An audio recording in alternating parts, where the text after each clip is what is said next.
Sensex Nifty ಕುಸಿದ್ರೆ ನೀವು SIP ಹೂಡಿಕೆಗಳನ್ನು ನಿಲ್ಲಿಸಬೇಕಾ? Stock market ಕುಸಿದಾಗ ಹೂಡಿಕೆದಾರರಾದ ನೀವು ಏನು ಮಾಡಬೇಕು? ನೀವು ಮಾಡ್ತಿರುವಂಥ SIPಗಳನ್ನು ನಿಲ್ಲಿಸಿದ್ರೆ ನಿಮಗೆ ಅನುಕೂಲನಾ, ನಿಲ್ಲಿಸದೆ ಇದ್ರೆ ಅನುಕೂಲನಾ? ಸ್ಟಾಕ್ ಮಾರ್ಕೆಟ್ ಕುಸಿತ ಕಂಡಾಗ SIPಯನ್ನು ನಿಲ್ಲಿಸಬೇಕಾ ಬೇಡವಾ ಅನ್ನೋದ್ರ ಬಗ್ಗೆ ಹಿಸ್ಟಾರಿಕಲ್ ಡೇಟಾ ಏನು ಹೇಳುತ್ತೆ? ಈಕ್ವಿಟಿ ಬೇಸ್ಡ್ ಇನ್ವೆಸ್ಟ್ಮೆಂಟ್ಗಳಲ್ಲಿ ಟೈಮ್ ಇನ್ ದಿ ಮಾರ್ಕೆಟ್ ಅನ್ನೋದು ತುಂಬ ಇಂಪಾರ್ಟೆಂಟ್ ಆಸ್ಪೆಕ್ಟ್. ಮಾರುಕಟ್ಟೆ ಬಿದ್ದಾಗಲೂ ನೀವು ಗಟ್ಟಿಯಾಗಿ ನಿಲ್ಲೋದು ಹೇಗೆ ಅನ್ನೋದಕ್ಕೆ ಈ ವಿಡಿಯೋದಲ್ಲಿ ಸರಳ ಸೂತ್ರಗಳಿವೆ. ಎಂಡ್ ಟು ಎಂಡ್ ವಿಡಿಯೋವನ್ನು ನೋಡಿ. ನಾವು ಬೇರೆ ಬೇರೆ ಸಿನಾರಿಯೋಗಳನ್ನು ಕಂಪೇರ್ ಮಾಡಿ ರಿಸರ್ಚ್ ರಿಪೋರ್ಟ್ಗಳನ್ನು ತಂದು ನಿಮಗೆ ಸೂಕ್ತವಾದಂಥ ಎಜುಕೇಷನಲ್ ಇನ್ಫಾರ್ಮೇಷನನ್ನು ಈ ವಿಡಿಯೋದಲ್ಲಿ ನೀಡ್ತಾ ಇದ್ದೀವಿ. ಹಾಯ್ ಹಲೋ ನಮಸ್ಕಾರ, ನಾನು Sheshakrishna Bhat. Mutual fund SIP ಮಾಡುವಂಥ ಬಹಳಷ್ಟು ಜನರಿಗಿರುವಂಥ ದೊಡ್ಡ ಗೊಂದಲ ಏನು ಗೊತ್ತಾ? ಸ್ಟಾಕ್ ಮಾರ್ಕೆಟ್ ಕುಸಿತ ಕಂಡಾಗ ನಾವು ಮಾಡ್ತಾ ಇರುವಂಥ SIPಯನ್ನು ನಿಲ್ಲಿಸಬೇಕಾ ಅಥವಾ ಕಂಟಿನ್ಯೂ ಮಾಡಬೇಕಾ ಅಂತ. SIPಯನ್ನು ನಿಲ್ಲಿಸಿದ್ರೆ ಅದರಿಂದ ಲಾಭ ಆಗುತ್ತಾ ನಷ್ಟ ಆಗುತ್ತಾ, ಅಥವಾ SIPಯನ್ನು ಸ್ಟಾಕ್ ಮಾರ್ಕೆಟ್ ಬಿದ್ದಾಗ ಕಂಟಿನ್ಯೂ ಮಾಡಿದ್ರೆ ಅದರಿಂದ ಲಾಭ ಆಗುತ್ತಾ ನಷ್ಟ ಆಗುತ್ತಾ ಅಂತ. ಸೊ ಅದಕ್ಕೋಸ್ಕರನೇ ನಾವು ಆ ಕನ್ಫ್ಯೂಷನ್ ಅನ್ನ ಕ್ಲಿಯರ್ ಮಾಡೋದಕ್ಕೋಸ್ಕರ ಈ ವಿಡಿಯೋನ ಮಾಡ್ತಾ ಇದ್ದೀವಿ. ಸೊ ಇದರಲ್ಲಿ ಹಿಸ್ಟಾರಿಕಲ್ ಡೇಟಾವನ್ನ ತೆಗೆದುಕೊಂಡು ಮಾರ್ಕೆಟ್ ಬಿದ್ದಂತ ಸಂದರ್ಭದಲ್ಲಿ SIPಯನ್ನು ಕಂಟಿನ್ಯೂ ಮಾಡಬೇಕಾ ಅಥವಾ ನಿಲ್ಲಿಸಬೇಕಾ ಅನ್ನೋದ್ರ ಬಗ್ಗೆ ಡೇಟಾ ಏನು ಹೇಳುತ್ತೆ, ಜೊತೆಗೆ ಬೇರೆ ಬೇರೆ ರೀತಿಯಾದಂಥ ಅನಾಲಿಸಿಸ್ಟ್ಗಳು ಏನೇನು ಹೇಳಿದ್ದಾರೆ, ಸೊ ಇದೆಲ್ಲದರ ಬಗ್ಗೆ ನಾವು ಇದರಲ್ಲಿ ಮಾತಾಡ್ತೀವಿ. ಇದನ್ನ ತಿಳಿಸ್ಕೊಡೋದಕ್ಕೆ ನಮ್ಮ ಜೊತೆಗೆ ಶರತ್ MS ಅವರಿದ್ದಾರೆ. ಇವರು ಸೀನಿಯರ್ ಜರ್ನಲಿಸ್ಟ್, ವೈಯಕ್ತಿಕ ಹಣಕಾಸು ಬರಹಗಾರರು, ಹಾಗೆಯೇ ಬಾಸ್ವಾಲಾ ಸಂಸ್ಥೆಯ ಕಂಟೆಂಟ್ ವಿಭಾಗದ ಮುಖ್ಯಸ್ಥರು. ಮತ್ತೆ ಆಗ್ತಾಡ ಅವರನ್ನ ವೆಲ್ಕಮ್ ಮಾಡೋಣ, ಅವ್ರ ಜೊತೆಗೆ ಮಾತಾಡ್ತಾ ಹೋಗೋಣ. ಶರತ್ ಅವರು ನಮಸ್ತೆ, ವೆಲ್ಕಮ್ ಟು ದಿ ಶೋ. ನಮಸ್ತೆ ಶೇಷ. ಬಹಳಷ್ಟು ಜನರಿಗೆ ಇರುವಂತ ದೊಡ್ಡ ಪ್ರಶ್ನೆ ಅಂದ್ರೆ ಇದೇನೆ ಶರತ್ ಅವರೇ. SIP ಅಂತ ಹೇಳೋದ್ರ ಬಗ್ಗೆ ತಿಳ್ಕೊಂಡಿದ್ದಾರೆ, SIP ಅದರ ಪಾಡಿಗೆ ಅದು ಹೋಗ್ತಾ ಇರುತ್ತೆ. ಆದ್ರೆ ಅವ್ರಿಗೆ ಡೌಟ್ ಬರೋದು ಯಾವಾಗ ಅಂತ ಹೇಳಿದ್ರೆ, ಮಾರ್ಕೆಟ್ ಬಿದ್ದಾಗ ಏನ್ ಮಾಡಬೇಕು, ಅಯ್ಯೋ ಬೀಳ್ತಾ ಇದೆಯಲ್ಲ, ನಾನು SIPಯನ್ನು ನಿಲ್ಲಿಸಬೇಕಾ ಕಂಟಿನ್ಯೂ ಮಾಡಬೇಕಾ ಅಂತ. ಸೊ ಈ ಟಾಪಿಕ್ ಬಗ್ಗೆ ಮಾತಾಡ್ತಾ ಹೋಗೋಣ. ಮೊದಲನೇದಾಗಿ ಏನ್ ಹೇಳ್ತೀನಿ ನೋಡಿ ಶೇಷ, 2026ರಲ್ಲಿ ಮಾರ್ಕೆಟ್ ತುಂಬಾ ದೊಡ್ಡ ಮಟ್ಟದ ಕುಸಿತವನ್ನ ಕಾಣುತ್ತಾ? ಈ ಪ್ರಶ್ನೆ ತುಂಬಾ ಜನ ಹೂಡಿಕೆದಾರರಿಗೆ ಕಾಡ್ತಾ ಇದೆ.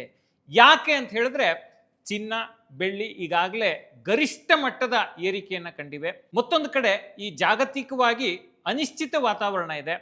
ಅಮೆರಿಕಾದ ಟ್ಯಾರಿಫ್ ವಾರ್ ಇದೆ, ಬೇರೆ ಬೇರೆ ದೇಶಗಳ ನಡುವೆ ಭಿನ್ನಾಭಿಪ್ರಾಯಗಳಿದ್ದಾವೆ. ಇದೆಲ್ಲವನ್ನ ನೋಡ್ತಾ ಬಂದ್ರೆ ಮಾರ್ಕೆಟ್ ಕುಸಿದು ಬೀಳ್ಬೋದಾ, ನಾವು SIPಯನ್ನು ನಿಲ್ಲಿಸಬೇಕಾ, ಮಾರ್ಕೆಟ್ ಕುಸಿದಾಗ SIP ನಿಲ್ಲಿಸಿದ್ರೆ ನಮ್ಗೆ ಅನುಕೂಲ ಆಗುತ್ತಾ, ಈಗ SIPಯನ್ನು ಮುಂದುವರಿಸ್ಕೊಂಡು ಹೋದ್ರೆ ನಮಗೆ ಇನ್ನೂ ಜಾಸ್ತಿ ನಷ್ಟ ಆಗುತ್ತಾ? ಈ ರೀತಿಯ ಹತ್ತಾರು ಪ್ರಶ್ನೆಗಳು ಪ್ರತಿ ಬಾರಿಯೂ ಹೂಡಿಕೆದಾರರಿಗೆ ಕಾಡ್ತವೆ. ಯಾವ ಸಂದರ್ಭದಲ್ಲಿ ಅಂತ ಹೇಳಿದ್ರೆ, ಮಾರುಕಟ್ಟೆ ತುಂಬಾ ಏರಿಕೆಯನ್ನ ಕಾಣದೇ ಇದ್ದಾಗ ಮತ್ತೆ ಕುಸಿತದ ವಾತಾವರಣ ಇದ್ದಾಗ. ಈಗ ನೋಡಿದ್ರೆ 2020ರಿಂದ 24ರವರೆಗೆ ಮಾರ್ಕೆಟ್ ಒಳ್ಳೆ ರನ್ನನ್ನು ಕೊಟ್ಟಿದೆ. 2025ರಲ್ಲಿ ಅಷ್ಟು ಒಳ್ಳೆ ಗಳಿಕೆಯನ್ನ ಈ ಷೇರು ಮಾರುಕಟ್ಟೆ ಕೊಟ್ಟಿಲ್ಲ. ಈಗ 2026ರಲ್ಲೂ ಅಂತ ಒಳ್ಳೆ ಸ್ಟಾರ್ಟ್ ಅನ್ನ ಅದು ಮಾಡಿಲ್ಲ. ಮತ್ತೆ ಚಿನ್ನ ಬೆಳ್ಳಿ ದರ ಮಾತ್ರ ಏರ್ತಾ ಹೋಗ್ತಿವೆ. ಈಗ ತುಂಬಾ ಜನರಿಗೆ ಏನ್ ಪ್ರಶ್ನೆ ಬರುತ್ತೆ ಅಂದ್ರೆ, ಈಗ ನಾವು SIPನೆಲ್ಲ ನಿಲ್ಲಿಸಿ ತೆಗೆದುಕೊಂಡು ಹೋಗಿ ನಾವು ಚಿನ್ನ ಬೆಳ್ಳಿ ಮೇಲೆ ಹೂಡಿಕೆ ಮಾಡ್ಬೇಕಾ? ಈ ರೀತಿಯ ಹತ್ತಾರು ಪ್ರಶ್ನೆಗಳಿವೆ. ಅದಕ್ಕೆ ಉತ್ತರ ಕೊಡುವಂತ ಪ್ರಯತ್ನವನ್ನ ನಾವು ಮಾಡ್ತೀವಿ. ಈಗ ನೋಡಿ ಏನಾಗುತ್ತೆ, ಈಗ ನಾವು SIP ನಿಲ್ಲಿಸ್ಬೇಕಾ ಅನ್ನೋ ಪ್ರಶ್ನೆ ಯಾಕೆ ಬರುತ್ತೆ ಅಂತ ಹೇಳಿದ್ರೆ, ಎಷ್ಟೋ ಜನರಿಗೆ ಮಾರ್ಕೆಟ್ ಬಗ್ಗೆ ಅಲ್ಪ ಸ್ವಲ್ಪ ಅರಿವಿರುತ್ತೆ. ಇನ್ನೊಂದಷ್ಟು ಜನರು ಈ ವೈರಲ್ ಪೋಸ್ಟ್ಗಳನ್ನು ನೋಡಿಕೊಂಡು ಈ ಮಾರ್ಕೆಟ್ ಕುಸಿತು ಹೀಗಾಗ್ಬಿಡುತ್ತೆ ಹಾಗಾಗ್ಬಿಡುತ್ತೆ ಅನ್ನೋ ಒಂದು ವಿಶ್ಲೇಷಣೆಗಳನ್ನ ಅವರು ತಲೆಗೆ ತೆಗೆದುಕೊಂಡು ಅವರು ಅಂತಿಮ ತೀರ್ಮಾನವನ್ನ ಮಾಡಲಿಕ್ಕೆ ಹೋಗ್ತಾರೆ. ಈಗ ನೋಡಿ, ಇದೆಲ್ಲದರ ನಡುವೆ ಈ ಕುಸಿತದ ಭಯವನ್ನ ಒಂದು ಕಡೆ ಬಿತ್ತಾ ಇದ್ರೆ, ಮತ್ತೊಂದು ಕಡೆ ಈ ಎಕ್ಸ್ಪರ್ಟ್ಗಳು ಅಂದ್ರೆ ಬೇರೆ ಬೇರೆ ಸಂಸ್ಥೆಗಳಿರ್ತಾವಲ್ಲ, ಈ ರೇಟಿಂಗ್ ಸಂಸ್ಥೆಗಳು, ರಿಸರ್ಚ್ ಮತ್ತೆ ಅನಾಲಿಸಿಸ್ ಮಾಡುವಂಥ ಸಂಸ್ಥೆಗಳು ಏನು ಹೇಳ್ತಿದಾವಪ್ಪ ಅಂತ ಹೇಳಿದ್ರೆ, ಈ ಗೋಲ್ಡ್ಮನ್ ಸ್ಯಾಕ್ಸ್ ಮತ್ತೆ JP ಮಾರ್ಗನ್ ತರಹದ ಸಂಸ್ಥೆಗಳು ಏನು ಹೇಳ್ತಿದಾವಪ್ಪ ಅಂತ ಹೇಳಿದ್ರೆ, 2026ರಲ್ಲಿ ನಿಫ್ಟಿ 29,000ವನ್ನ ದಾಟ್ಬೋದು, 29,000 ಅಂಶಗಳನ್ನು ದಾಟ್ಬೋದು, 30,000 ಅಂಶಗಳವರೆಗೆ ಜಿಗಿಯುವ ಸಾಧ್ಯತೆ ಇದೆ ಅನ್ನೋ ರಿಪೋರ್ಟನ್ನ ಈ ಗೋಲ್ಡ್ಮನ್ ಸ್ಯಾಕ್ಸ್ ಮತ್ತು JP ಮಾರ್ಗನ್ ಸಂಸ್ಥೆಗಳು ಹೇಳ್ತಾ ಇದ್ದಾವೆ. ಮತ್ತೆ ನೋಡಿ, ಇಲ್ಲಿ 2 ಅಂಶಗಳನ್ನು ನಾವು ಗಮನಿಸಬೇಕು. ಒಂದಷ್ಟು ಜನ ಮಾರ್ಕೆಟ್ ಕುಸಿತ ಕಾಣುತ್ತೆ ಅಂತ ಹೇಳ್ತಿದ್ದಾರೆ, ಇನ್ನೊಂದಷ್ಟು ಜನ ಮಾರ್ಕೆಟ್ ಏರಿಕೆಯನ್ನ ಕಾಣಬಹುದು ಅನ್ನೋ ಒಂದು ವಿಶ್ವಾಸವನ್ನು ವ್ಯಕ್ತಪಡಿಸ್ತಾ ಇದ್ದಾರೆ.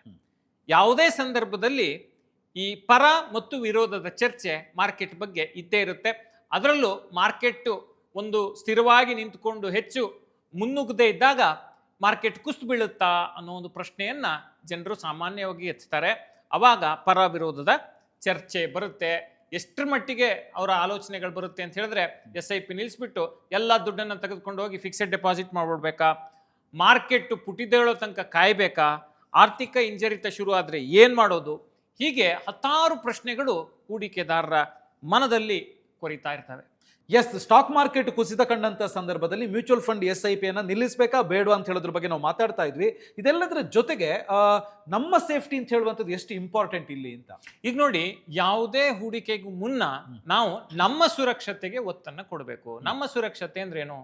ಈಗ ನೋಡಿ, ಒಂದು ಕುಟುಂಬದಲ್ಲಿ ಮನೆ ಯಜಮಾನ ಅಥವಾ ಯಜಮಾನಿ ದುಡಿತಾ ಇರ್ತಾರೆ. ಪ್ರತಿ ತಿಂಗಳು 50,000ನೋ 75,000ನೋ 1 ಲಕ್ಷನೋ 1.5 ಲಕ್ಷನೋ ಅವರಿಗೆ ಇನ್ಕಮ್ ಬರ್ತಾ ಇರುತ್ತೆ. ನಾಳೆ ದಿವಸ ಅವರ ಜೀವಕ್ಕೆ ತೊಂದರೆ ಆದ್ರೆ ಆ ಕುಟುಂಬದ ಆದಾಯವನ್ನ ತಂದು ಕೊಡೋರು ಯಾರು? ಅವರ ಕಷ್ಟ ಸುಖಗಳಿಗೆ ಸ್ಪಂದಿಸೋರು ಯಾರು? ಅವರು ಮಾಡಿರುವಂತ ಸಾಲವನ್ನ ತೀರ್ಸೋರು ಯಾರು? ಇದಕ್ಕೆ ಉತ್ತರ ಏನಪ್ಪಾ ಅಂತ ಹೇಳಿದ್ರೆ ಟರ್ಮ್ ಇನ್ಶೂರೆನ್ಸ್. ಟರ್ಮ್ ಇನ್ಶೂರೆನ್ಸ್ ಅನ್ನ ನಾವು ಆಪತ್ಕಾಲದ ಆಪ್ತ ಮಿತ್ರ ಅಂತ ಹೇಳಿ ಕರಿತೀವಿ. ಟರ್ಮ್ ಇನ್ಶೂರೆನ್ಸ್ ಅತ್ಯಂತ ಅಗ್ಗ ಮತ್ತು ಸುರಕ್ಷಿತ ಜೀವ ವಿಮೆ. ಈಗ ನೋಡಿ, ಈ ಟರ್ಮ್ ಇನ್ಶೂರೆನ್ಸ್ ಹೆಂಗ್ ಕೆಲಸ ಮಾಡುತ್ತಪ್ಪ ಅಂತ ಹೇಳಿದ್ರೆ, ನೀವು 50 ಲಕ್ಷ 75 ಲಕ್ಷ 1 ಕೋಟಿ 2 ಕೋಟಿ ಕವರೇಜ್ ತಗೊಂಡಿರ್ತೀರಲ್ಲ, ನಿಮ್ಮ ಜೀವಕ್ಕೆ ಏನಾದರೂ ಸಮಸ್ಯೆ ಆದರೆ ನಿಮ್ಮ ಕುಟುಂಬದವರಿಗೆ ನೀವು ತೆಗೆದುಕೊಂಡಿರುವಂತಹ ಕವರೇಜ್ನ ಸಂಪೂರ್ಣ ಮೊತ್ತ ನಿಮ್ಮ ಕುಟುಂಬಕ್ಕೆ ಸಿಗುತ್ತೆ. ಅಂದರೆ ನೀವು 50 ಲಕ್ಷ ತೆಗೆದುಕೊಂಡಿದ್ರೆ 50 ಲಕ್ಷ, 1 ಕೋಟಿ ಕವರೇಜ್ ತಗೊಂಡಿದ್ರೆ 1 ಕೋಟಿ, 2 ಕೋಟಿ ತೆಗೆದುಕೊಂಡಿದ್ರೆ 2 ಕೋಟಿ ಕವರೇಜು ನಿಮ್ಮ ಕುಟುಂಬದವರಿಗೆ ನಿಮ್ಮ ಅನುಪಸ್ಥಿತಿಯಲ್ಲಿ ಸಿಗುತ್ತೆ. ನೋಡಿ, ಒಂದು ಜೀವ ನಷ್ಟ ಆದಾಗ 2 ರೀತಿ ನಷ್ಟ ಆಗುತ್ತೆ. ಒಂದು ಎಮೋಷನಲ್ ಲಾಸು, ಒಂದು ಫಿನಾನ್ಷಿಯಲ್ ಲಾಸು. ಈ ಎಮೋಷನಲ್ ಲಾಸ್ಗೆ ಏನನ್ನೂ ನಾವು ರಿಕವರ್ ಮಾಡಲಿಕ್ಕೆ ಸಾಧ್ಯ ಆಗಲ್ಲ. ಆದರೆ ಈ ಫಿನಾನ್ಷಿಯಲ್ ಲಾಸ್ಗೆ ಈ ಟರ್ಮ್ ಇನ್ಶೂರೆನ್ಸನ್ನು ಪರಿಹಾರವಾಗಿ ನಾವು ಸೂಚಿಸಬಹುದು. ನೋಡಿ, ಡಿಸ್ಕ್ರಿಪ್ಷನ್ ಅಲ್ಲಿ ನಾವು ಒಂದು ಲಿಂಕ್ ಅನ್ನ ಕೊಟ್ಟಿದ್ದೀವಿ. ಅದನ್ನ ಬಳಸಿ ನೀವು ಟರ್ಮ್ ಇನ್ಶೂರೆನ್ಸ್ ಅನ್ನ ಖರೀದಿ ಮಾಡಬಹುದು. ಟರ್ಮ್ ಇನ್ಶೂರೆನ್ಸ್ ಪ್ರೀಮಿಯಮ್ ತಿಂಗಳಿಗೆ 400ರಿಂದ 500 ರೂಪಾಯಿಂದ ಶುರು ಆಗುತ್ತೆ. ನೀವು ಎಷ್ಟು ಕವರೇಜ್ ಅನ್ನ ಪಡ್ಕೋತೀರಿ, ನಿಮ್ಮ ಆರೋಗ್ಯ ಸ್ಥಿತಿ ಏನಿದೆ, ಎಷ್ಟು ಅವಧಿಗೆ ಕವರೇಜ್ ಅನ್ನ ಪಡ್ಕೋತೀರಿ ಅನ್ನೋದ್ರ ಮೇಲೆ ಪ್ರೀಮಿಯಂನಲ್ಲಿ ವ್ಯತ್ಯಾಸ ಆಗುತ್ತೆ.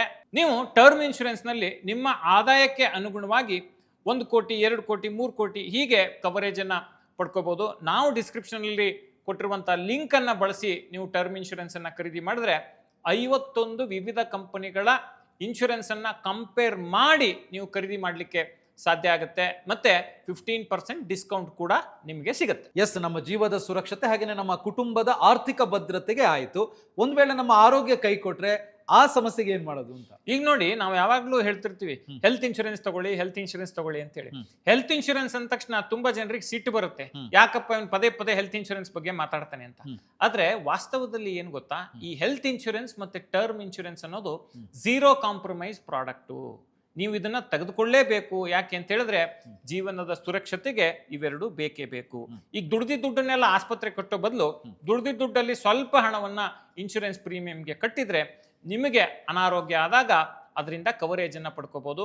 ಹೆಲ್ತ್ ಇನ್ಶೂರೆನ್ಸ್ ಮತ್ತೆ term insurance zero compromise ಆಗಬೇಕಾದಂತ ಪ್ರಾಡಕ್ಟ್ಗಳು.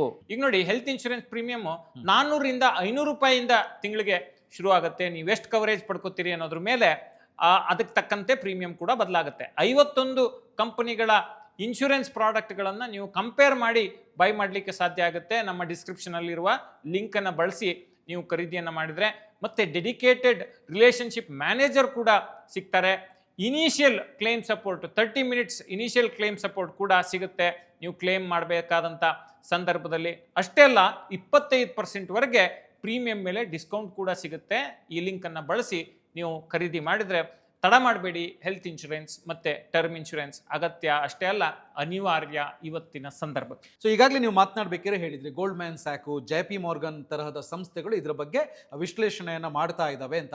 But ಬಹುತೇಕರಿಗಿರುವಂತ ಪ್ರಶ್ನೆ ಏನು ಅಂತ ಹೇಳಿದ್ರೆ, ಈ ತರದ ರಿಪೋರ್ಟ್ಗಳನ್ನ ನಾವೆಷ್ಟು ನಂಬಬೇಕು ಅಂತ. ಈಗ ನೋಡಿ, ಯಾವುದೇ ಮುನ್ನೋಟದ ವರದಿ ಇರ್ಬೋದು, ಗೋಲ್ಡ್ಮ್ಯಾನ್ ಸ್ಯಾಕ್ಸ್ ಇರ್ಬೋದು ಅಥವಾ JP ಮಾರ್ಗನ್ ರಿಪೋರ್ಟ್ ಇರ್ಬೋದು, ಈ ರೀತಿಯ ಯಾವುದೇ ಸಂಸ್ಥೆಗಳು ರಿಪೋರ್ಟ್ ಅನ್ನು ಕೊಡುವಾಗ ಈ ಇಫ್ಸ್ ಅಂಡ್ ಬಟ್ಸ್ ಅನ್ನೋ ಒಂದು ವ್ಯಾಪ್ತಿಗೆ, ಆ ಪರಿಧಿಗೆ ಒಳಪಟ್ಟು ಒಂದು ಮುನ್ನೋಟವನ್ನು ಕೊಡ್ತವೆ. ಅದು ಹೀಗೇ ಆಗ್ಬಿಡುತ್ತೆ ಅನ್ನೋದಕ್ಕೆ ಒಂದು ಖಚಿತವಾದ ಮುನ್ನೋಟ ಅಲ್ಲ. ಹೀಗಿದ್ರೆ ಹೀಗಾಗಬಹುದು ಅನ್ನೋ ಒಂದು ಅಂದಾಜು. ಈಗ ನೋಡಿ, ಪ್ರಸ್ತುತ ಸ್ಥಿತಿಯಲ್ಲಿ ನಾನು ಕೆಲವು ಪಾಯಿಂಟ್ಸ್ ಅನ್ನು ಇಲ್ಲಿ ಮಾಡ್ಕೊಂಡಿದ್ದೀನಿ. ಅಮೆರಿಕ ಅಧ್ಯಕ್ಷ ಡೊನಾಲ್ಡ್ ಟ್ರಂಪ್ನ ಸುಂಕ ಸಮರ, ಯುರೋಪಿಯನ್ ಯೂನಿಯನ್ ಜೊತೆಗಿನ ಗುದ್ದಾಟ, ವೆನಿಜುವೆಲಾ ತೈಲ ನಿಯಂತ್ರಣಕ್ಕೆ ಅಮೆರಿಕ ಹಪಹಪಿ ಸೇರಿ ಹಲವು ವಿಚಾರಗಳನ್ನು ಪರಿಗಣಿಸಿ ತಜ್ಞರು ಒಂದು ಅಭಿಪ್ರಾಯವನ್ನು ನೀಡಿರ್ತಾರೆ. ಈಗಿನ ಸಂದರ್ಭಕ್ಕೆ ಅನುಗುಣವಾಗಿ ಒಂದು ಅಭಿಪ್ರಾಯವನ್ನು ಕೊಟ್ಟಿರ್ತಾರೆ. ಟ್ರಂಪ್ ಸುಂಕ ಏರಿಸಿದ್ರೆ ಹಿಂಗಾಗುತ್ತೆ, ತೈಲ ಬೆಲೆ ಹೆಚ್ಚಳವಾಗಿ ಬೆಲೆ ಏರಿಕೆ ತೀವ್ರವಾಗುತ್ತೆ, ಇದರಿಂದ ಮಾರುಕಟ್ಟೆ ಕುಸಿತ ಕಾಣುತ್ತೆ ಎಂಬಂತಹ ವಿಶ್ಲೇಷಣೆಗಳನ್ನು ಮಾಧ್ಯಮಗಳು ಅವನ್ನ ಆಧಾರವಾಗಿಟ್ಕೊಂಡು ಮಾಡ್ತವೆ. ಆದರೆ ಆ ವಿಶ್ಲೇಷಣೆಗಳೇ ಅಂತಿಮ ಷರತ್ತು, ಇದೇ ಸತ್ಯ, ಪರಮ ಸತ್ಯ ಅಲ್ಲ. ಯಾಕೆ ಅನ್ನೋದನ್ನ ಮುಂದಿನ ಹಂತದಲ್ಲಿ ನಾವು ಹೇಳ್ತಾ ಬರ್ತೀವಿ. ಡೇಟಾ ಡ್ರಿವನ್ ಅಪ್ರೋಚ್ಗೆ ನಾವು ನಿಮ್ಮನ್ನ ಕರ್ಕೊಂಡು ಹೋಗ್ತೀವಿ. ಈಗ ನೋಡಿ, ಒಂದು ಅರ್ಥವ್ಯವಸ್ಥೆ ಶೇಷ ಯಾವುದೋ ಒಂದು ದೇಶದಲ್ಲಿ ಏನೋ ಆಯಿತು, ಯಾವುದೋ ಒಂದು ದೇಶದ ವೆನಿಜುವೆಲಾದ ತೈಲದ ಮೇಲೆ ನಿಯಂತ್ರಣ ಸಾಧಿಸಲಿಕ್ಕೆ ಅಮೆರಿಕ ಹೋಯ್ತು, ಅಥವಾ ಅಮೆರಿಕ ಟ್ಯಾರಿಫ್ ಹಾಕ್ಬಿಡ್ತು ಅನ್ನೋ ಕೆಲವು ಅಂಶಗಳ ಮೇಲೆ ಒಂದು ಇಡೀ ದೇಶದ ಅರ್ಥವ್ಯವಸ್ಥೆ ನಿಂತಿರೋದಿಲ್ಲ. ಈಗ ಭಾರತದಲ್ಲಿ ಅರ್ಥವ್ಯವಸ್ಥೆ ಅಂತ ತೆಗೆದುಕೊಂಡ್ರೆ, ಈಗ ನೋಡಿ, ನಮ್ಮ ದೇಶದ ಬ್ಯಾಂಕ್ಗಳನ್ನು ನಿಯಂತ್ರಣ ಮಾಡೋದು RBI. ಈಗ RBI ರೆಪೋ ರೇಟನ್ನು ಕಟ್ ಮಾಡ್ತಿದೆ. ಎಕನಾಮಿಕ್ ವ್ಯವಸ್ಥೆಯಲ್ಲಿ, ಅರ್ಥವ್ಯವಸ್ಥೆಯಲ್ಲಿ ಅದು ಮನಿ ಫ್ಲೋ ಅನ್ನು ಜಾಸ್ತಿ ಮಾಡ್ತಿದೆ. ಇದು RBI ಮಾಡ್ತಿರುವಂಥ ಒಂದು ನಿಯಂತ್ರಣ. ಅದೇ ರೀತಿ ಇನ್ಫ್ಲೇಷನ್ ಕಂಟ್ರೋಲ್ಗೆ ಈ RBI ಈ ರೆಪೋ ರೇಟ್ ಕಟ್ಟನ್ನು ಬಳಸುತ್ತೆ. ಮತ್ತೊಂದು ಕಡೆ ದೇಶದಲ್ಲಿ GDP ಬೆಳವಣಿಗೆ ಹೇಗಾಗ್ತಿದೆ, ಈ ಪಾಯಿಂಟ್ ಬರುತ್ತೆ. ಮ್ಯಾಕ್ರೋ ಎಕನಾಮಿಕ್ ಫ್ಯಾಕ್ಟರ್ಸ್ ಹೇಗೆ ವರ್ಕ್ ಆಗ್ತಿದ್ದಾವೆ, ಈ ರೀತಿ ಈ ಇಂಡಸ್ಟ್ರಿಯಲ್ ಪ್ರೊಡಕ್ಷನ್ ಔಟ್ಪುಟ್ಟು, ಮತ್ತೆ ಕಾರ್ ಸೇಲ್ಸ್, ಮತ್ತೆ ದೇಶದ ಮಾರುಕಟ್ಟೆಯಲ್ಲಿರುವ ಕಂಪನಿಗಳ ತ್ರೈಮಾಸಿಕ ವರದಿಗಳು, ಮತ್ತೆ ಎಕನಾಮಿಕ್ ಪಾಲಿಸೀಸ್, ಈಗ ಬಜೆಟ್ನಲ್ಲಿ ಏನೆಲ್ಲ ಚೇಂಜ್ ಮಾಡ್ತಾರೆ ಅಥವಾ ಏನೆಲ್ಲ ಚೇಂಜ್ ಆಗುತ್ತೆ, ಇದೆಲ್ಲವೂ ಕೂಡ ಒಂದು ಅರ್ಥವ್ಯವಸ್ಥೆಗೆ ಪೂರಕವಾದ ಒಂದು ವಾತಾವರಣವನ್ನು ನಿರ್ಮಾಣ ಮಾಡ್ತವೆ ಹೊರತು ಯಾವುದೋ ನಿರ್ದಿಷ್ಟ ಪ್ರದೇಶದಲ್ಲಿ ಹೀಗಾಗಿದ ಕೂಡಲೇ ಇಡೀ ವ್ಯವಸ್ಥೆ ಅಲ್ಲೋಲ ಕಲ್ಲೋಲ ಆಗ್ಬಿಡುತ್ತೆ ಅಂತ ನಾವು ಊಹೆ ಮಾಡ್ಕೊಳ್ಳೋದು ತಪ್ಪು. ವಿಶ್ಲೇಷಣೆಗಳೇನಾಗ್ತವೆ, it's all ifs and buts. So news versus noise ಅನ್ನೋದನ್ನ ನಾವು ಕಲ್ತ್ಕೊಳ್ಳಿಕ್ಕೆ ಪ್ರಯತ್ನ ಮಾಡಬೇಕು. ನ್ಯೂಸ್ ಯಾವುದು, ನಾಯ್ಸ್ ಯಾವುದು, ಸುದ್ದಿ ಯಾವುದು, ಸದ್ಯ ಯಾವುದು ಅಂತ ತಿಳ್ಕೊಳ್ಳೋದೇ ಇದ್ರೆ ನಾವು ಮಾರ್ಕೆಟಲ್ಲಿ ದಿನಾ ಪ್ಯಾನಿಕ್ ಆಗುವಂಥ ಹತ್ತಾರು ಅಂಶಗಳನ್ನು ನಾವು ನೋಡ್ತೀವಿ. ಸೊ ಆ ಕಾರಣಕ್ಕೆ SIP ನಿಲ್ಲಿಸ್ಬೇಕಾ ಬೇಡವಾ, ಏನು ಹೇಳ್ತವೆ ಡೇಟಾ ಅನ್ನೋದನ್ನ ಮುಂದಿನ ಹಂತದಲ್ಲಿ ನಾವು ನೋಡ್ತಾ ಹೋಗೋಣ. ನಾರ್ಮಲ್ ಆಗಿ ನಾವು ಮಾತನಾಡಬೇಕಿದ್ರೆ ಹೇಳ್ತೀವಿ ಮಾರ್ಕೆಟ್ ಏರಿಳಿತವನ್ನ ಕಾಣ್ತಾ ಇರುತ್ತೆ, ಒಂದ್ಸಲ ಮಾರ್ಕೆಟ್ ಬಿದ್ದಿದೆ, ಮತ್ತೊಂದ್ಸಲ ಮಾರ್ಕೆಟ್ ಎದ್ದಿದೆ ಅಂತೆಲ್ಲ ಹೇಳ್ತಾ ಇದ್ವಿ. ಸೊ ಒಂದು ಸುದೀರ್ಘ ಇದರ ಇತಿಹಾಸವನ್ನ ತಗೊಂಡ್ರೆ ಡೇಟಾ ಏನ್ ಹೇಳುತ್ತೆ, ಯಾವಾಗ ಮಾರ್ಕೆಟ್ ಬಿದ್ದಿದೆ, ಯಾವಾಗ ಮಾರ್ಕೆಟ್ ಎದ್ದಿದೆ ಅಂತ ಹೇಳಿ. ಈಗ ನೋಡಿ, 1986ರಲ್ಲಿ ಸ್ಕ್ರೀನ್ ಮೇಲೆ ನಮ್ಮ ವೀಕ್ಷಕರು ನೋಡ್ಬೋದು, ವಿತ್ತೀಯ ಕೊರತೆ ಬಿಕ್ಕಟ್ಟು ಅಂದ್ರೆ ಫಿಸ್ಕಲ್ ಡಿಫಿಸಿಟ್ ಅನ್ನ ನಮ್ಮ ದೇಶ ಎದುರಿಸ್ತಾ ಇತ್ತು. ಆ ಸಂದರ್ಭದಲ್ಲಿ ಸ್ಟಾಕ್ ಮಾರ್ಕೆಟ್ -41%ಗೆ ಹೋಗಿತ್ತು, 41% ಕುಸಿತವನ್ನು ಕಂಡಿತ್ತು. 1991ರಲ್ಲಿ ಅಂದ್ರೆ ಈ ಲಿಬರಲೈಸೇಷನ್, ಗ್ಲೋಬಲೈಸೇಷನ್, ಪ್ರೈವೇಟೈಸೇಷನ್ ಆಸ್ಪಾಸ್ನಲ್ಲಿ ಈ ಬ್ಯಾಲೆನ್ಸ್ ಆಫ್ ಪೇಮೆಂಟ್ ಕ್ರೈಸಿಸ್ಗೆ ನಮ್ಮ ದೇಶ ಒಳಗಾಗಿತ್ತು. ಆಗ -39% ಕುಸಿತವನ್ನ ಷೇರು ಮಾರುಕಟ್ಟೆ ಕಂಡಿತ್ತು. 1992ರಲ್ಲಿ ಈ ಹರ್ಷದ್ ಮೆಹ್ತಾ ಸ್ಕ್ಯಾಮ್ ಸಂದರ್ಭದಲ್ಲಿ -54% ಕುಸಿತವನ್ನ ಸ್ಟಾಕ್ ಮಾರ್ಕೆಟ್ ಕಂಡಿತ್ತು. 2000ನೇ ಇಸ್ವಿಯಲ್ಲಿ .com ಬಬಲ್ 56% ಕುಸಿತ. 2008ರಲ್ಲಿ ಜಾಗತಿಕ ಆರ್ಥಿಕ ಕುಸಿತದ ಸಂದರ್ಭದಲ್ಲಿ, ಗ್ಲೋಬಲ್ ರಿಸೆಷನ್ ಟೈಮಲ್ಲಿ 61% ಫಾಲ್ ಅನ್ನ ಮಾರ್ಕೆಟ್ ಅನುಭವಿಸಿತ್ತು. ಇತ್ತೀಚೆಗೆ ಅಂದ್ರೆ ನಾವೆಲ್ಲರೂ ನೋಡಿರುವಂತಹ ಕೋವಿಡ್ ಸಂದರ್ಭದಲ್ಲಿ ಮಾರ್ಕೆಟ್ಟು 38% ಕುಸಿತವನ್ನು ಕಂಡಿತ್ತು. ಹಾಗಾದ್ರೆ ಅದು ರಿಕವರ್ ಆಗಲಿಲ್ವಾ? ರಿಕವರ್ ಆಗಿದೆ. ನೋಡಿ, ಒಂದು ಪ್ರಾಕ್ಟಿಕಲ್ ಎಕ್ಸಾಂಪಲ್ ಅನ್ನು ನಾನು ಹೇಳ್ತೀನಿ. ಸೆನ್ಸೆಕ್ಸು 40,000 ಆಸುಪಾಸ್ನಲ್ಲಿ 2020ರ ಜನವರಿ ಫೆಬ್ರವರಿ ಟೈಮ್ನಲ್ಲಿ ಇತ್ತು. ಮಾರ್ಚ್ನಲ್ಲಿ ಕೋವಿಡ್ ತೀವ್ರ ಆಯಿತು ಅಂದ ತಕ್ಷಣ 40,000 ಆಸುಪಾಸ್ನಲ್ಲಿದ್ದಂತಹ ಸೆನ್ಸೆಕ್ಸು 23,000 ಪಾಯಿಂಟ್ಸ್ಗೆ ಬಂದು ನಿಂತ್ಕೊಳ್ಳುತ್ತೆ. ಆ ನಂತರ ಇವತ್ತು ಎಲ್ಲಿದೆಯಪ್ಪ ಸೆನ್ಸೆಕ್ಸು ಅಂತ ಹೇಳಿದ್ರೆ 80,000 ಅಂಶಗಳ ಆಸುಪಾಸಿನಲ್ಲಿದೆ. ಅಂದರೆ ಕೋವಿಡ್ ಬಂದಾಗ ಬಿದ್ದಿದ್ದು ಹೌದು, ಕೋವಿಡ್ ಸುಧಾರಿಸಿದ ನಂತರ ಮಾರ್ಕೆಟ್ ರಿಕವರ್ ಆಗಿದ್ದು ಹೌದು, ಮಾರ್ಕೆಟ್ ರಿಕವರ್ ಆದ ನಂತರ ರನ್ಅಪ್ ಕೊಟ್ಟಿರೋದು ಹೌದು. ಈಗ ನೋಡಿ, 2020ರಿಂದ ಆಚೆಗೆ ಅಂದರೆ ಈ ಕೋವಿಡ್ನ ಸಂದರ್ಭ ಸುಧಾರಿಸಿದ ನಂತರ ಮಾರ್ಕೆಟ್ ಸತತವಾಗಿ 4 ವರ್ಷಗಳ ಕಾಲ ಉತ್ತಮ ಗಳಿಕೆಯನ್ನು ಹೂಡಿಕೆದಾರರಿಗೆ ಕೊಟ್ಟಿದೆ ಅನ್ನೋದನ್ನ ನಾವು ಹೇಳ್ತಾ ಇಲ್ಲ, ಅಂಕಿಅಂಶಗಳು ಹೇಳ್ತಾ ಇದ್ದಾವೆ. 2025ರಲ್ಲಿ ಅಂತಹ ಒಳ್ಳೆ ಗಳಿಕೆಯನ್ನ ಮಾರುಕಟ್ಟೆ ಕೊಟ್ಟಿಲ್ಲ. 2026ರಲ್ಲಿ ಈಗ ಚಿನ್ನ ಮತ್ತು ಬೆಳ್ಳಿಯ ಓಟ ಶುರು ಆಗಿದೆ. ಜಾಗತಿಕ ಅನಿಶ್ಚಿತ ವಾತಾವರಣ ಇದೆ. ಇದೆಲ್ಲವೂ ನಿಜ. ಆದರೆ ಒಂದೇನು ಅರ್ಥ ಮಾಡ್ಕೋಬೇಕಪ್ಪ ಅಂತ ಹೇಳಿದ್ರೆ, ಬಿದ್ದ ಮಾರ್ಕೆಟ್ಟು ಎದ್ದಿದೆ, ಎದ್ದ ಮಾರ್ಕೆಟ್ಟು ಬೆಳೆದಿದೆ ಅನ್ನೋದನ್ನ ಅಂಕಿಅಂಶ ಹೇಳ್ತಾ ಇದೆ. ಅದಕ್ಕೇನೆ ನಾವು ಸ್ಟಾಕ್ ಮಾರ್ಕೆಟನ್ನು ಎಂಟರ್ ಆಗುವಾಗ ಒಂದು ದೀರ್ಘಾವಧಿಯ ನೋಟವನ್ನು ಇಟ್ಕೋಬೇಕು. ಶಾರ್ಟ್ ಟರ್ಮ್ ಅಲ್ಲಿ ಏನೋ ಆಗ್ಬಿಡುತ್ತೆ, ನಮಗೆ 1 ವರ್ಷದ ಗುರಿ ಇದೆ, 6 ತಿಂಗಳ ಗುರಿ ಇದೆ ಅಂತ ಹೇಳಿದ್ರೆ ಮಾರ್ಕೆಟ್ಗೆ ಎಂಟರ್ ಆಗಬಾರ್ದು ಅನ್ನೋದನ್ನ ಈ ಡೇಟಾ ಹೇಳ್ತಾ ಇದೆ. ನಾವು ಸ್ಥಿರವಾಗಿ ಹೂಡೋದನ್ನ ತುಂಬಾ ಆದ್ಯತೆಯನ್ನಾಗಿ ಪರಿಗಣಿಸಬೇಕು ಅನ್ನೋದನ್ನು ಕೂಡ ಈ ಡೇಟಾ ಹೇಳ್ತಿದೆ. ಶೇಷ, ಅಬ್ಸಲ್ಯೂಟ್ಲಿ ಹೌದು. ಯಾಕಂದ್ರೆ ಸ್ಟಾಕ್ ಮಾರ್ಕೆಟ್ ಅಂತ ಹೇಳಿದ್ರೆ ತುಂಬಾ ಜನ ಇದರಿಂದ ಲಾಸ್ ಅಂತಾನೆ ಅನ್ಕೊಳ್ತಾರೆ. ಬಹುಶಃ ಅವರು ಶಾರ್ಟ್ ಟರ್ಮ್ಗೆ ಹೋಗ್ಬಿಟ್ಟು ಲಾಸ್ ಆಗಿರುವಂತ ಚಾನ್ಸಸ್ ಇರುತ್ತೆ. ಬಟ್ ದೀರ್ಘಾವಧಿ ಅಂತ ಹೇಳಿ ಬಂದಾಗ ಅಷ್ಟೊಂದು ದೊಡ್ಡ ಮಟ್ಟದ ರಿಸ್ಕ್ ಇರಲ್ಲ ಅಂತ. ದೊಡ್ಡ ಮಟ್ಟದ ರಿಸ್ಕ್ ಇರಲ್ಲ. ಆದ್ರೆ ಮಾರ್ಕೆಟ್ ರಿಸ್ಕ್ ಅನ್ನೋದು ಅಲ್ಪಾವಧಿ ದೀರ್ಘಾವಧಿಯಲ್ಲಿ ಇರುತ್ತೆ. ದೀರ್ಘಾವಧಿಯಲ್ಲಿ ರಿಸ್ಕ್ ನ ಸಾಧ್ಯತೆ ಕಡಿಮೆ ಅನ್ನೋದು. ನೋಡಿ, ನೀವು ಸ್ಟಾಕ್ ಮಾರ್ಕೆಟ್ ಅಲ್ಲಿ ಅಥವಾ SIP ಅಲ್ಲಿ ಹೂಡಿಕೆ ಮಾಡೋಕ್ ಮುಂಚೆ ಪರಿಣಿತ ಹಣಕಾಸು ತಜ್ಞರನ್ನ ಸಂಪರ್ಕಿಸಿ, ಸೆಬಿ ನೋಂದಾಯಿತ ಹಣಕಾಸು ತಜ್ಞರನ್ನ ಸಂಪರ್ಕಿಸಿ. ನಾವು ಇಲ್ಲಿ ಕೊಡ್ತಿರುವಂತಹ ಮಾಹಿತಿ ಹಣಕಾಸು ಸಾಕ್ಷರತೆಯ ಉದ್ದೇಶಕ್ಕೆ ಮಾತ್ರ, ಅಂದ್ರೆ ಫಿನಾನ್ಷಿಯಲ್ ಲಿಟ್ರಸಿ ಪರ್ಪಸ್ಗೆ ಮಾತ್ರ. ನೀವು ಈ ಮಾಹಿತಿಯನ್ನು ಆಧರಿಸಿ ಹೂಡಿಕೆ ತೀರ್ಮಾನಗಳನ್ನ ಮಾಡಬೇಡಿ.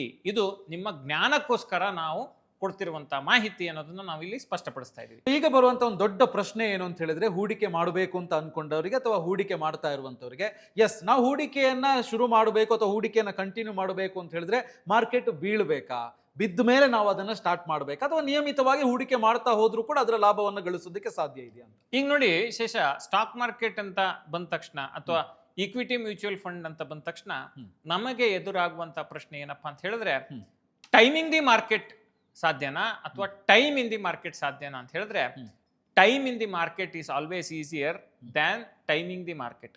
ಮಾರ್ಕೆಟ್ ಯಾವಾಗ ಕುಸಿಯುತ್ತೆ, ಯಾವಾಗ ಮೇಲೆ ಹೋಗುತ್ತೆ ಅನ್ನೋದನ್ನ ಯಾವ ವಿಶ್ಲೇಷಕನು ನಿಖರವಾಗಿ ಹೇಳಲಿಕ್ಕೆ ಸಾಧ್ಯ ಇಲ್ಲ.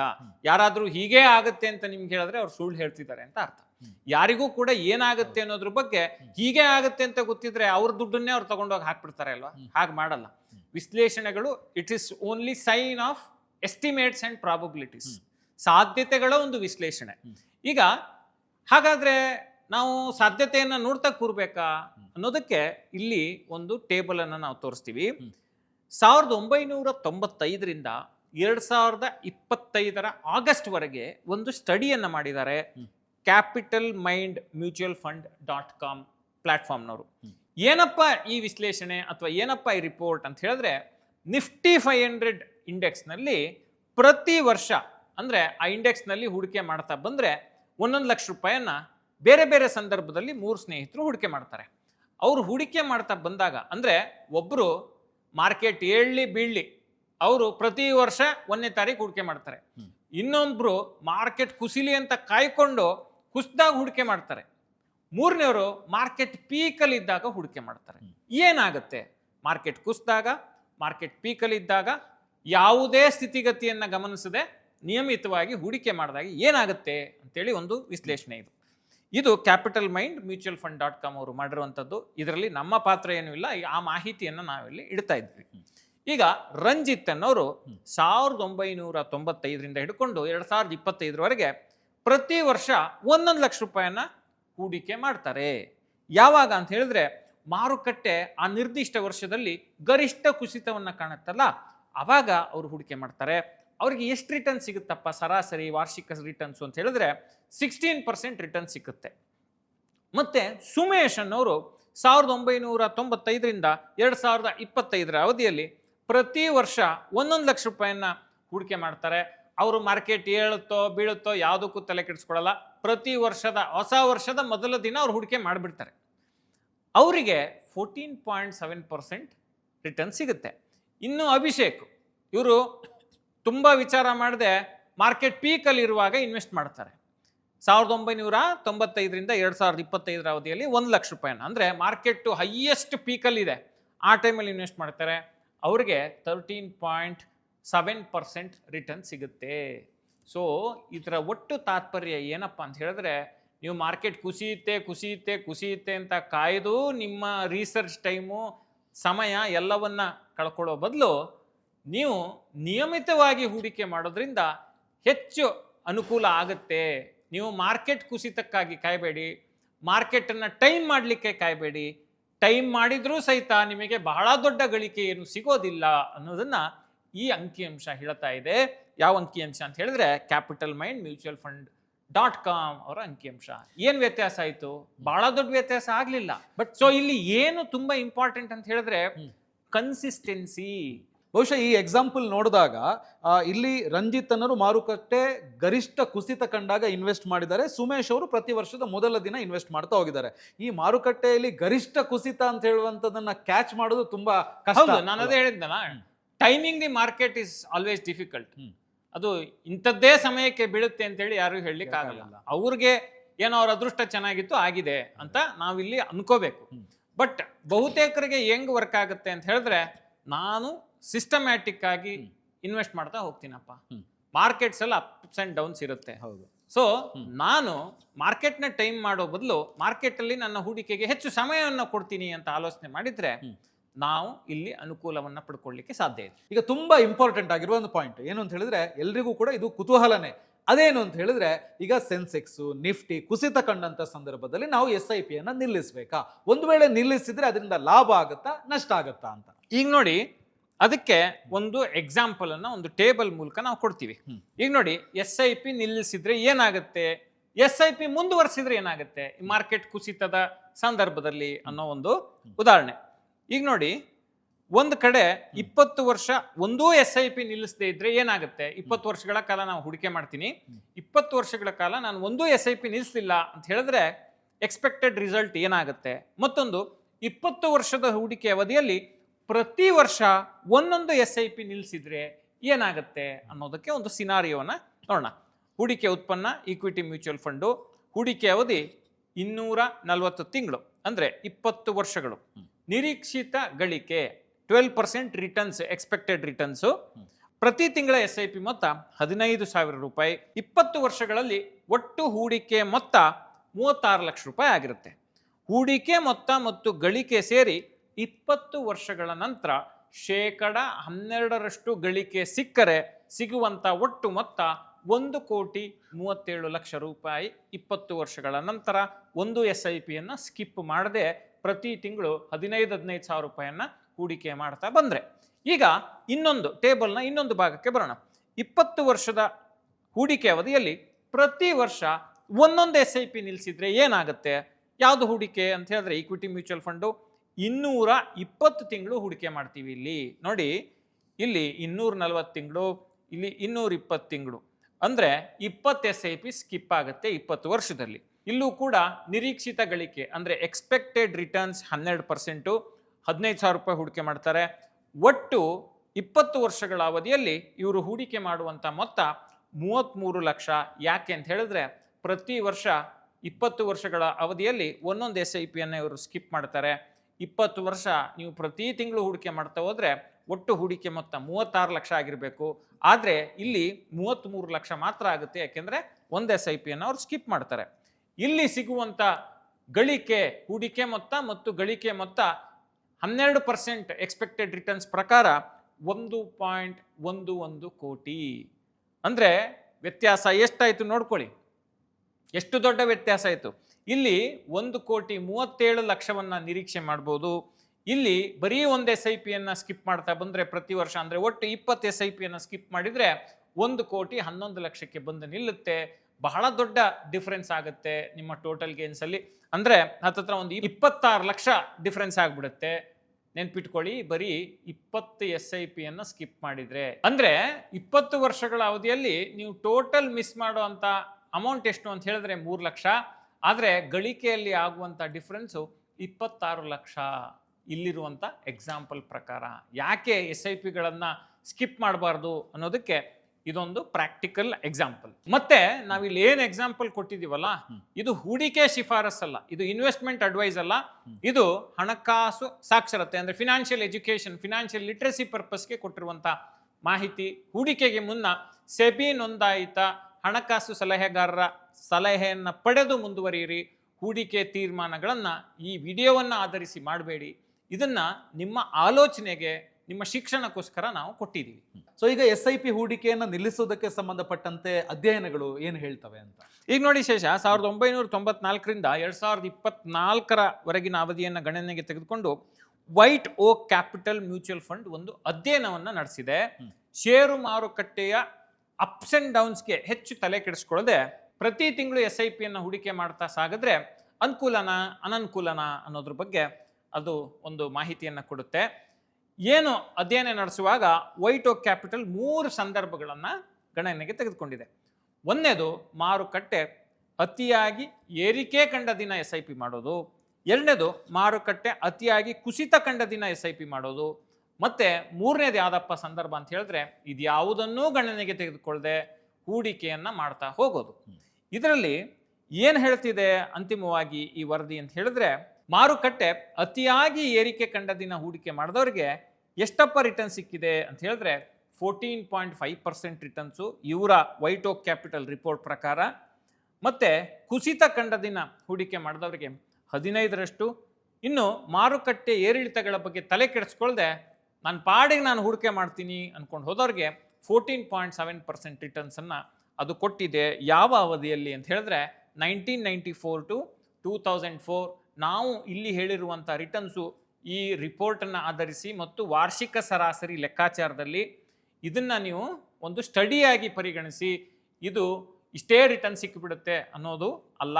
ಇದು ಎಜುಕೇಷನ್ ಪರ್ಪಸ್ಗೆ ನೀಡಿರುವಂಥ ಮಾಹಿತಿ. ಬಟ್ ಏನನ್ನ ಹೇಳ್ತಿದೆ ಅಂತ ಹೇಳಿದ್ರೆ consistency wins over chasing returns ಅನ್ನೋದನ್ನ ಇದು ಕ್ಲಿಯರ್ ಆಗಿ ಈ ಎರಡೂ ಸಂದರ್ಭಗಳು ನಾವು ಫಸ್ಟ್ ಕೊಟ್ಟಂತ ಎಕ್ಸಾಂಪಲ್ಲು ಸುಮೇಶು ಮತ್ತೆ ಬೇರೆ ಬೇರೆಯವ್ರ ಎಕ್ಸಾಂಪಲ್ ಕೊಟ್ವಲ್ಲ ಅದು, ಮತ್ತೆ ಈ ವೈಟ್ ಓಕ್ ಕ್ಯಾಪಿಟಲ್ನ ಈ ಮ್ಯೂಚುವಲ್ ಫಂಡ್ ಅಧ್ಯಯನ ಏನು ಹೇಳಿದೆ ಅದು ಕೂಡ ಇದೇ ಮಾತನ್ನ ಹೇಳ್ತಾ ಇದೆ. ಅಬ್ಸಲ್ಯೂಟ್ಲಿ. ನಾವು ಮಾರ್ಕೆಟ್ ಕುಸಿಲಿ ಅಂತೇಳಿ ಕಾಯ್ದ್ರೆ ನಾವು ಹೂಡಿಕೆ ಮಾಡೋದಕ್ಕೆ ಸಾಧ್ಯ ಇಲ್ಲ.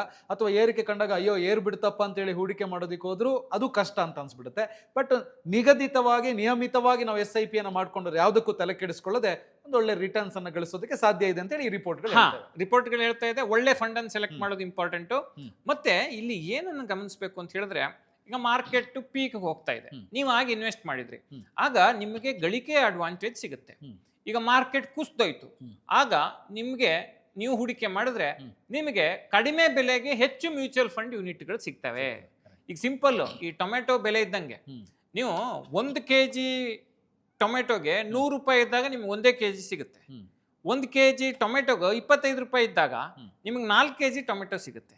ಇದೇ ಥಿಯರಿ ನಿಮಗೆ ಮ್ಯೂಚುವಲ್ ಫಂಡಲ್ಲೂ ಅಪ್ಲೈ ಆಗುತ್ತೆ. Markets ups and downs condition ಅಲ್ಲಿ ಇದನ್ನ ಗಮನದಲ್ಲಿ ಇಟ್ಕೊಳ್ಳಿ. ಹೂಡಿಕೆ ಮಾಡುವಾಗ ಗೊತ್ತಾಗ್ಲಿಲ್ಲ ಅಂದ್ರೆ ಹಣಕಾಸು ತಜ್ಞರ ಸಲಹೆಯನ್ನ, ಅದರಲ್ಲೂ ಸೆಬಿ ನೋಂದಾಯಿತ ಹಣಕಾಸು ತಜ್ಞರ ಸಲಹೆಯನ್ನ ದಯವಿಟ್ಟು ಪಡೀರಿ. ಸೊ ಫೈನಲಿ ಏನು ಹೇಳ್ತೀರಾ SIP ಮಾಡೋದ್ರ ಬಗ್ಗೆ ಅಂತ? ಈಗ ನೋಡಿ, ಡೇಟಾ ಏನು ಹೇಳ್ತಿದೆ, ನಾವೇನು ಹೇಳಲಿಕ್ಕೆ ಆಗಲ್ಲ ಇದರಲ್ಲಿ. ಯಾಕೆಂತ ಹೇಳಿದ್ರೆ it is all data driven.